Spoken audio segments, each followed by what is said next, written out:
ஒரு குரு தன்னோட மாணவர்களுக்கு பாம்பு கடித்தா அதுக்கப்புறம் நடக்கிற விளைவுகளை பற்றி எக்ஸ்பிளைன் பண்ணிட்டுக்கிறார். உதாரணத்துக்கு வாயில் நுர தள்ளுறது, உடல் சோர்வாகிறது, அதுக்கப்புறம் மரணிக்கிறது, இதை பற்றி சொல்லிட்டு இருக்கிறாரு.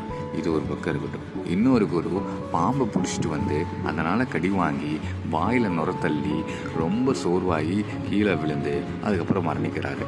இதையெல்லாம் மாணவர் பார்த்து புரிஞ்சுக்கிறாங்க பாம்பு கடியினால் நடக்கக்கூடிய விளைவுகளை. இப்போ 2 குருவுமே ஒரே விஷயத்தை தான் சொல்கிறாங்க. ஆனால் முதல் குரு தியரிட்டிக்கலாக அந்த விஷயத்த சொல்கிறாரு, 2வது குரு ப்ராக்டிக்கலாக சொல்கிறாரு. ஆனால் இதில் 2வது குரு சொன்னது தான் நம்மள பெரும்பாலானருக்கு நல்லா புரியும். நம்மள பல பேர் தவறான முடிவுகளை எடுத்து மோசமான விளைவுகளை அனுபவிச்சிருப்போம். நம்மளோட அனுபவங்கள் இன்னொருத்தருக்கு பாடமாக அமைஞ்சு நாமளே அவங்களுக்கு ப்ராக்டிக்கல் குருவாக மாறியிருப்போம். இந்த தகவல் உங்களுக்கு பிடிச்சிருந்தால் சப்ஸ்கிரைப் பண்ணுங்கள்.